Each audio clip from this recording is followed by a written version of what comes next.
Okay, let's go. चलिए आज हम डिस्कस करेंगे एपिड्यूरल एनेस्थीसिया के बारे में। ठीक है ना, पिछली क्लास में हम पढ़े थे स्पाइनल एनेस्थीसिया के बारे में। तो आज हम जानेंगे एपिड्यूरल एनेस्थीसिया के बारे में कि एपिड्यूरल एनेस्थीसिया क्या होता है, कैसे देते हैं, देने से क्या लाभ होता है, क्या नुकसान होता है, ठीक है ना, और किस स्पेस में देते हैं, क्योंकि इसमें हमारा मोस्ट इम्पोर्टेंट यही है, इसमें एक स्पेस होता है, क्योंकि नाम में ही आंसर है एपिड्यूरल। ईपी मतलब होता है अराउंड और ड्यूरल मतलब होता है ड्यूरल लेयर। तो ड्यूरल लेयर के अराउंड मतलब होता है चारों तरफ। तो ड्यूरल लेयर के चारों तरफ हम इंजेक्शन देंगे, ठीक है ना, जो हम मेडिसिन देंगे वो ड्यूरा के चारों तरफ देंगे। तो कैसे देंगे उसके बारे में हम डिस्कस करेंगे, ठीक है ना। तो इसमें हमको पढ़ना है इंट्रोडक्शन कि हमारा एपिड्यूरल एनेस्थीसिया होता क्या है, इसके बारे में जानेंगे। नेक्स्ट इंडिकेशन, कब प्रोवाइड करते हैं। नेक्स्ट कॉमन ड्रग, कौन सा ड्रग उसमें इंजेक्ट करते हैं। नेक्स्ट प्रोसेस एंड टेक्निक, कौन से प्रोसेस या किस टेक्निक से हम उसको अप्लाई करते हैं। Next layer, how many layer present, कितने लेयर प्रेजेंट होते हैं वहां पे। नेक्स्ट एडवांटेज, लाभ क्या होता है, और लास्ट में हमारा नुकसान क्या होता है, ठीक है। चलो जानते हैं, पहला हमारा इंट्रोडक्शन है। तो हमारा जो एपिड्यूरल एनेस्थीसिया होता है ये रीजनल एनेस्थीसिया का टाइप होता है। जैसे हमारा स्पाइनल था, स्पाइनल भी क्या था हमारा, ये जो हमारा रीजनल एनेस्थीसिया होते हैं उसके टाइप थे, तो ये भी हमारा एक तरीके रीजनल एनेस्थीसिया का टाइप होता है, ठीक है ना। तो लोकल एनेस्थीसिया का ड्रग ही इसमें क्या करते हैं, इंजेक्ट करते हैं। उसमें भी हम क्या करते थे स्पाइनल एनेस्थीसिया में, लोकल एनेस्थीसिया का एजेंट जो हमारा था बिवोकाइन, उसको हम कहाँ इंजेक्ट कर रहे थे, इस सबऑक्नाइज स्पेस में इंजेक्ट कर रहे थे। इसमें भी हम क्या करेंगे, लोकल एनेस्थीसिया का जो हमारा एजेंट है, जो दवाई है, उसको हम एपिड्यूरल स्पेस में क्या करेंगे, इंजेक्ट कर देंगे, ठीक है। Next process sensory and partial motor block, जिससे जब हम दवाई इंजेक्ट करेंगे तो क्या होगा, हमारा जो सेंस है वो काम करना बंद कर देगा, और दूसरा फंक्शन हमारा क्या हो, मोटर क्या हो जाएंगे, ब्लॉक हो जाएंगे, ठीक है ना। हमारे बॉडी में 3 एक्टिविटी मोस्ट इंपॉर्टेंट है, ईवीएम। ई मतलब होता है आई का मूवमेंट होना चाहिए। वी मतलब होता है वर्बल कमांड, जो हम बातचीत कर रहे हैं। नेक्स्ट हमारा होता है एम यानी कि मोटर, ठीक है ना, हमारी एक्टिविटी, हम हाथ उठा पा रहे हैं तो किसके वजह से उठा पा रहे हैं, मोटर फंक्शन हमारा चल रहा है। अगर नहीं उठा पा रहे तो हमारा, इसका मतलब क्या होगा, हमारा मोटर फंक्शन यहाँ पे काम नहीं कर रहा है। तो जैसे हम एपिड्यूरल से लगाएंगे वैसे हमारा सेंस खत्म हो जाएगा और मोटर फंक्शन यानी कि मूवमेंट क्या हो जाएगा, खत्म हो जाएगा, हमारे कंट्रोल में नहीं रहेगा, ठीक है। Next patient remind conscious during the surgery, patient क्या रहेगा, कॉन्शियस रहेगा, जैसे स्पाइनल में रह रहा था वैसे एपिड्यूरल में क्या रहेगा, पेशेंट कॉन्शियस रहेगा, बातचीत कर सकता है, कोई भी दिक्कत नहीं होगा। Next use for surgical anaesthesia and post operative pain relief, इसमें हम जो एनेस्थीसिया लगाते हैं, एनेस्थीसिया सर्जरी के लिए लगाते हैं, और पेन रिलीफ करने के लिए भी हम इसका यूज कर लेते हैं पोस्ट ऑपरेटिव में, ठीक है। चलो नेक्स्ट जान लेते हैं इंडिकेशन, किस दौरान हम इस एनेस्थीसिया का यूज करते हैं, ठीक है ना। तो हमको पता है सबसे पहले कि रेजिनल एनेस्थीसिया का यूज हम वही करते हैं नाभि के नीचे, ठीक है। तो ये भी हम नाभि के नीचे जितनी भी सर्जरी होनी है उसमें हम इसका यूज आसानी से कर लेते हैं। पहला हमारा होता है लोअर लिम्ब की सर्जरी, तो वही है लोअर लिम्ब हमारा नाभि के नीचे ही आता है, तो इसमें हमारा लोअर लिम्ब के जितने ऑर्गन है उसका हम रिप्लेसमेंट, ट्रांसप्लांट में रिपेयरिंग, रिमूवल सब कुछ कर सकते हैं, ए टू जेड, ठीक है। तो हमारा कुछ स्पेसिफिक सर्जरी यहाँ पे लिया गया है। तो लोअर एब्डोमेन की सर्जरी यानी कि पेट के नीचे वाले हिस्से की, जैसे मान लो यूट्रस पूरा निकालना है, यूट्रस में गांठ है उसको निकालना है, अपेंडिक्स निकालना है, ठीक है, रेक्टम की सर्जरी करनी है, ब्लैडर की सर्जरी करनी है, पैर की सर्जरी करनी है, TKR करना है, THR करना है, जो भी हमारा टिबिया नेलिंग करना है, आर्थो की सर्जरी हो गई, गायनी की हो गई, न्यूरो की हो गई, ठीक है, ऑन्को की सर्जरी हो गई, जितना भी लोअर लिम्ब की सर्जरी है उसको आप आसानी से कर सकते हैं। नेक्स्ट ऑब्स्ट्रक्टिव एनाल्जेसिया यानी कि लेबर पेन में कोई पेशेंट यानी कि डिलीवरी होनी है उसके दर्द को निवारण करने के लिए भी हम इसका यूज कर सकते हैं, ठीक है। नेक्स्ट सीजेरियन सेक्शन, तो इसका फुल फॉर्म होता है LSCS, lower segment caesarean section, जिसमें हम बेबी को जब एनबीडी नहीं हो पाता है, नॉर्मल डिलीवरी नहीं हो पाती है, तो वहां पे हम पेट फाड़ के बच्चा निकालते हैं। तो इस पेट को फाड़ना क्या कहलाता है, सीजेरियन सेक्शन कहलाता है, ठीक है ना। इसमें सी से पेफेंशियल इंसिजन लगाते हैं और लेयर को सेपरेट करके बेबी को डिलीवर करते हैं, किससे, एब्डोमिनल कैविटी के थ्रू, ठीक है ना। नेक्स्ट गायनोकोलॉजिकल सर्जरी, तो यहाँ पे हम बहुत सारी सर्जरी है, यूट्रस से संबंधित जितनी भी सर्जरी है, यूट्रस का जांच करना है, यूट्रस निकालना है, यूट्रस में गांठ हो गया है, यूट्रस में कैंसर हो गया है, ट्यूमर हो गया है, फाइब्राइड्स हो गए हैं, या हमारा ओवरी में सिस्ट हो गया है, बहुत सारे सिस्ट होते हैं, कुछ भी हुआ है तो उसको हम ऑपरेशन आसानी से कर सकते हैं इस एनेस्थीसिया का यूज करके। नेक्स्ट हमारा होता है पोस्ट ऑपरेटिव पेन मैनेजमेंट, तो ऑपरेशन होने के बाद भी मरीज को दर्द होता है, तो स्पाइनल में क्या कर देते थे हम, 1-2 घंटा के लिए मैनेज कर पाते थे। लेकिन इसमें क्या होता है, एक स्पेसिफिक कैथेटर लगाया था जिसको बोलते हैं एपिड्यूरल कैथेटर, वो बाहर रहता है, ठीक है ना, कहीं भी वो जैसे हम कैनुला लगाते हैं ना, तो वैसे एक तरीके से पीठ में कैनुला लगा लेते हैं और उसका कैथेटर बाहर कहीं भी फिक्स कर लेते हैं, वहां से हम दवाई अपने अनुसार कभी भी दे सकते हैं, ठीक है ना। तो ऑपरेशन होने के बाद असर खत्म हो गया तो बैठाना नहीं है, उस जो हमारा कैथेटर लगा हुआ उसमें इंजेक्ट कर लेंगे, जिससे हमारा पेन मैनेजमेंट भी पोस्ट ऑपरेटिव में हो जाएगा। नेक्स्ट आर्थोपेडिक सर्जरी, तो आर्थो की सर्जरी आसानी से कर सकते हैं। नेक्स्ट हमारा होता है क्रोनिक पेन मैनेजमेंट, अगर पुराना दर्द है तो वहां पे भी हम इसका निवारण करने के लिए रेजोनेंस एनेस्थीसिया का यूज कर सकते हैं, ठीक है। चलो जान लेते हैं कॉमन दवाई कौन कौन सा दवाई यूज करते हैं। तो स्पाइनल में क्या कर रहे थे, बिबुवाकेन कर रहे थे और उसके डोज को बढ़ाने के लिए फेंटानिल या मॉर्फिन यूज कर रहे थे। यहाँ पे हम क्या करेंगे, कॉकटेल बनाते हैं ना, जैसे ड्रिंकर क्या करते हैं, कॉकटेल बनाते हैं ना, सोडा का, उसका, अल्कोहल का, ऐसे हम इसका भी क्या करेंगे, कॉकटेल बनाएंगे।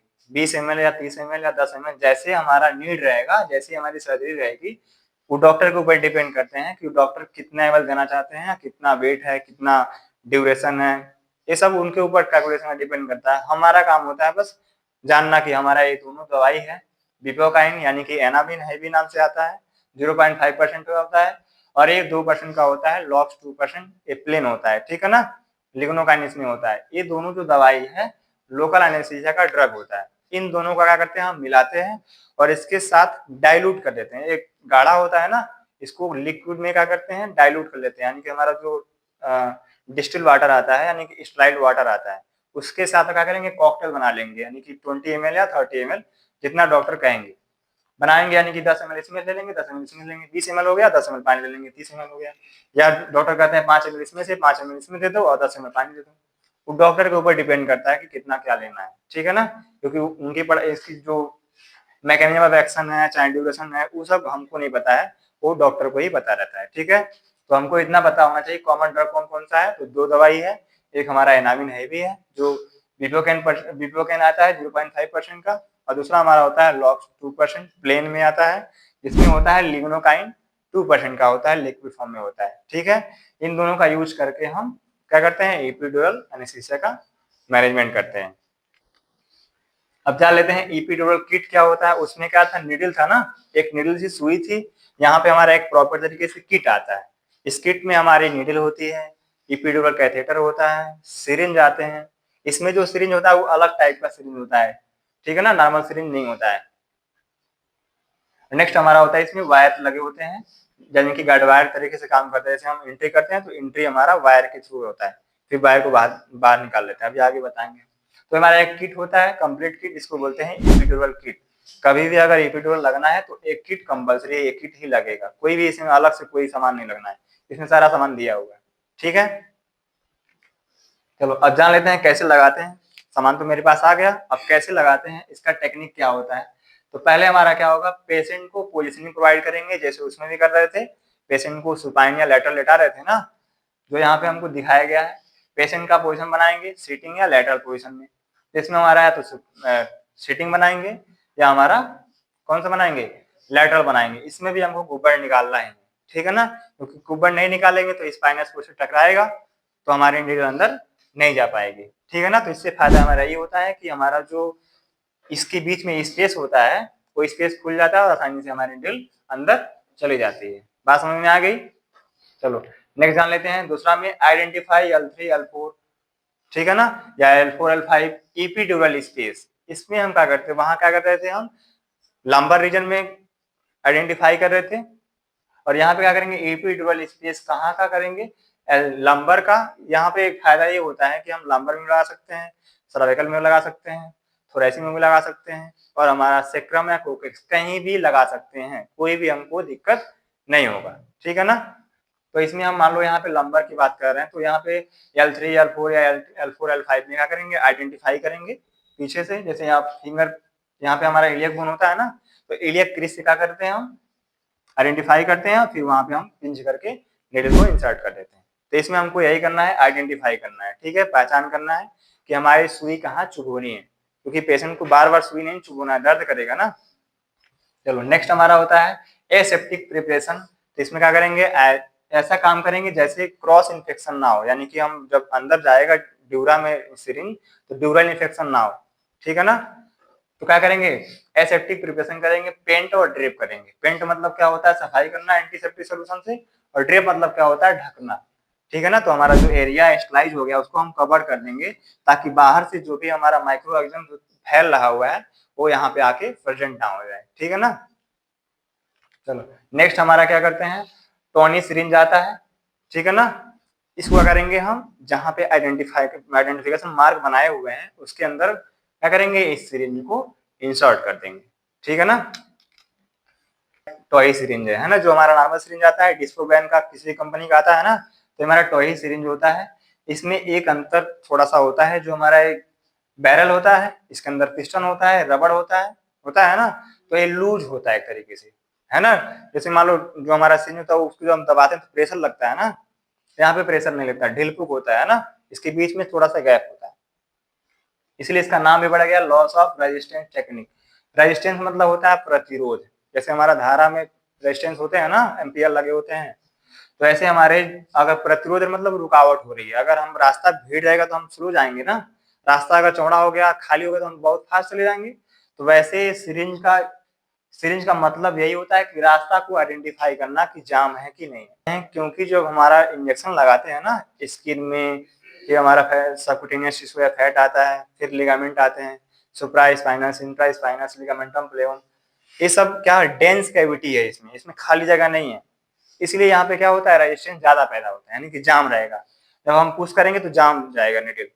लेकिन जैसे हम आगे बढ़ेंगे इपिड्यूरल स्पेस आएगा, वो खाली है, तो जैसे खाली आएगा रास्ता क्या होगा, आसानी से पुशअप हो जाएगा, जिससे डॉक्टर को मालूम चल जाएगा कि हमारा जो निडल है वो कहाँ चला गया है, इपिड्यूरल स्पेस में चला गया है। और स्पाइनल में क्या कर रहे थे हम लोग, जब हम इंजेक्शन लगा रहे थे, स्किन, सबक्यूटेनियस टिश्यू, फिर supra spinous ligament, intra spinous ligament, ligamentum flavum पार कर रहे थे, ड्यूरा आ रहा था, ड्यूरा को पार कर रहे थे, फिर हमारा ऑर्गेनाइड लेयर आ रहा था, ऑर्गेनाइड को पार रहते थे, स्पेस आ रहा था एक, जिसमें हमारा सीएसएफ भरा था, तो जैसे स्लेट निकाल लेते तो सीएसएफ आ जा रहा था, जिससे हमको कंफर्म हो जाता था कि हमारा सही जगह लगा हुआ है।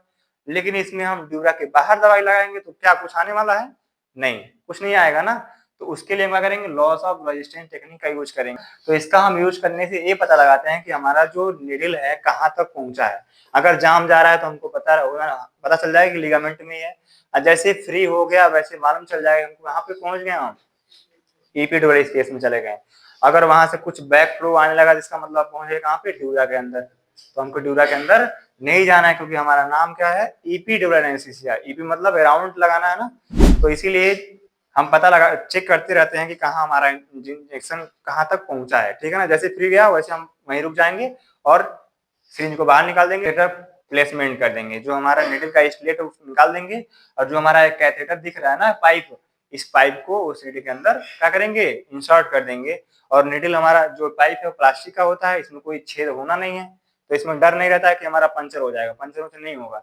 जो हमारा खाली जगह है ना उसी में क्या हो जाएगा, या तो दाएं या तो बाएं कहीं ना कहीं चला जाएगा, ठीक है। ऐसे कुछ दिखेगा तो क्या करेंगे, पूरा सुई भी निकाल देंगे, क्योंकि हमको हमारा काम क्या है, इस इपिड्यूरल कैथेटर को अंदर डालना, कहाँ तक डालना, इपिड्यूरल स्पेस तक डालना, किसके सहारे डालना, तो हमारा टॉही जो सिरिंज आता है उसी के थ्रू डालना, ठीक है ना।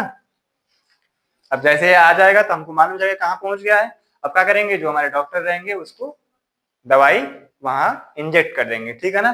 जब दवाई इंजेक्ट करेंगे तो कहाँ पहुंचेगा, ये पीला वाला हमारा ड्यूरा लेयर है, ठीक है ना, हमारा नर्व फाइबर है, हमारा इसके बगल वाला ड्यूरा लेयर है, और जो ये बगल वाला लेयर है जिसमें हमारा इंजेक्शन जा रहा है वो बोलते हैं इपिड्यूरल स्पेस, ठीक है ना। तो इस इपिड्यूरल स्पेस में ही दवाई हम क्या कर रहे हैं, इंजेक्ट कर रहे हैं, और यही हमको इंजेक्ट भी करना है। इपिड्यूरल पाइप होती है ना, इस पाइप के द्वारा ये क्या करते हैं, हम दवाई को इंजेक्ट करते रहते हैं, हमको जब जरूरत पड़ेगा तब लगाएंगे। जैसे जीए में क्या करते हैं, जीए में इंटुबेट पेशेंट आता है, बाद में जब पेशेंट आउट हुआ क्या करते हैं, बाहर से जो बैकग्राउंड होता है उसको पुश करते रहते हैं। सेम वही काम यहाँ पे हम आसानी से कर सकते हैं। जैसे मान लो ऑपरेशन खत्म हो गया, मरीज को 2-4 घंटा और पेन रिलीफ कराना है, तो 1-2 ml यहाँ से दे देंगे, जिससे हमारा मरीज 1-2 घंटा और मस्त रहेगा, दर्द क्या हो जाएगा, खत्म हो जाएगा, ठीक है ना। तो इसमें एडवांटेज होता है। चलो अब जान लेते हैं लेयर के बारे में। तो लेयर हमारा इसमें 6 होता है, उसमें हमारा 7 था, एक बढ़ गया था। तो पहला हमारा आएगा स्किन, दूसरा हमारा आएगा सबक्यूटेनियस टिश्यू या फैट बोलते हैं, तीसरा हमारा आएगा सुप्रा स्पाइनस लिगामेंट, चौथा हमारा आएगा इंट्रा स्पाइनस लिगामेंट, और पांचवा हमारा आएगा लिगामेंटम फ्लेवम, और लास्ट में हमारा उसके बाद आना है एपिड्यूरल स्पेस, जहां हमको दवाई एक्चुअल में लगाना है। इस इमेज को बड़ा करके दिखाते हैं, यहाँ देखो, ये हमारा एपिड्यूरल कैथेटर है, ठीक है ना, ये हमारा टॉयसिलिन का नीडल है, ये कहाँ प्लेस किया गया है, ये हमारा जो दिख रहा है ना स्पाइनल कॉर्ड है, इसके अंदर हमारा सीएसएफ भरा हुआ है, ब्लड वेसल्स भरे हुए हैं, नर्व फाइबर है इसमें, है ना। ये किसके अंदर होता है, कवरिंग होता है, इस कवरिंग को बोलते हैं ड्यूरा, ठीक है ना, ये ड्यूरा के अंदर पैक होता है। ड्यूरा के बाहर वाला जगह क्या कहलाता है, एपिड्यूरल स्पेस कहलाता है, ठीक है ना। और जो हम कैथेटर इंसर्ट करेंगे, कहाँ करेंगे, एपिड्यूरल स्पेस में ही इंसर्ट करेंगे, अंदर नहीं डालना है, ठीक है ना, बाहर ही काम करना है, और बाहर क्या करेंगे, इंजेक्ट कर लेंगे, जिससे हमारा मोटर ब्लॉक हो जाएगा और सेंसरी ऑर्गन, सेंसरी जो हमारा सेंस है वो ब्लॉक हो जाएंगे, हमारा एनेस्थीसिया काम करना शुरू कर देगा, ठीक है। लाभ क्या होगा ये जान लेते हैं। तो सबसे बेस्ट होता है एक्सीलेंट पेन कंट्रोल, बहुत ही अच्छा पेन रिलीफ कराता है, सबसे अच्छा होता है, स्पाइनल से भी अच्छा होता है, ठीक है। Next, can be use for long duration surgery, लंबे से लंबे सर्जरी में इसका काम कर सकते हैं, यानी कि 5 घंटा होना है, 6 घंटे का होना है, तो भी हम आराम से इस एनेस्थीसिया से सर्जरी करा सकते हैं, ठीक है। नेक्स्ट, पोस्ट ऑपरेटिव एनाल्जेसिया, यानी कि ऑपरेशन के बाद भी दर्द का निवारण करने के लिए इसका यूज कर सकते हैं। नेक्स्ट, लेस रेस्पिरेटरी डिप्रेशन, कम से कम उसको सांस लेने में दिक्कत होगा, ज्यादा दिक्कत नहीं होगा, ठीक है। Next, patient remind conscious, patient हमेशा बातचीत करता रहेगा। Next, safe in patient with the asthma and COPD, अगर कोई दिक्कत भी है, मरीज को सांस लेने में दिक्कत हो रहा है, खांसी वगैरह आ रहे हैं, या दमा का पेशेंट है, तो उसको भी आसानी से हम इस एनेस्थीसिया में सर्जरी करा सकते हैं, ठीक। Next, effective in cancer pen, अगर क्रोनिक पेन है, कैंसर का पेन है, तो वहां पे भी हम एपिड्यूरल एनेस्थीसिया लगा के उसके दर्द को निवारण कर सकते हैं। कॉम्प्लिकेशन क्या होगा ये भी जान लेते हैं। तो इसमें हमारा पहला होना ही होना है हाइपोटेंशन, मरीज का बीपी कम होना ही होना है, क्योंकि जो दवाई है वो क्या है, वैसोडाइलेटर है ना, वैसे चौड़ी हो जाएंगी, ब्लड का वॉल्यूम कम हो जाएगा, जब ब्लड का वॉल्यूम कम तो बीपी ऑलरेडी कम, ठीक है। नेक्स्ट, एक्सीडेंटल ड्यूरल पंचर हो सकता है, मान लो हम गलती से अंदर घुस गए तो ड्यूरा वहां पे है ही, ड्यूरा पंचर हो सकती है, तो ये हमारा कॉम्प्लिकेशन हो सकता है। नेक्स्ट, पोस्ट ड्यूरल पंचर हेडेक हो सकता है, अगर मान लो ड्यूरा पंचर हो गया है तो हेडेक हो सकता है उसके वजह से, ठीक है ना। वहां पे क्या हो रहा था, स्पाइनल ज्यादा दे देंगे तो स्पाइनल हेडेक हो रहा था, यहाँ पे ड्यूरा पंचर हो रहा है तो उसके वजह से हेडेक हो सकता है। नेक्स्ट, एपिड्यूरल हेमाटोमा हो सकता है, मान लो हम लगा रहे हैं तो वहां पे जो ब्लड वेसल्स भी होते हैं ना, अगर वो पंचर हो गया तो हेमरेज होगा, और हेमरेज आगे जा क्या बनता है, हेमाटोमा बनता है, तो खून का थक्का वहां पे थोड़ा बहुत बन सकता है। अगर मान लो हम साफ सफाई नहीं करेंगे, पेन टेप अच्छे से नहीं करेंगे, तो इन्फेक्शन होने का चांस हो सकता है। नेक्स्ट, नर्व इंजरी, अगर हम सही से नहीं लगा रहे हैं वहां पे, तो हमारा अगर नर्व वहां टकराएगी तो नर्व इंजरी होने के चांस रहेंगे। नेक्स्ट, सीवरिंग कंपनी का कपिंग होने का चांस रहेगा, ठीक है ना, मरीज को। नेक्स्ट, स्पाइनल कॉर्ड इंजरी होने के चांस रहेंगे, जो हमारा कॉर्ड है तो कॉर्ड में इंजेक्शन चुभने का चांस रहेगा, अगर चुभ जाएगा तो क्या हो जाएगा, इंजरी हो जाएगी उसमें,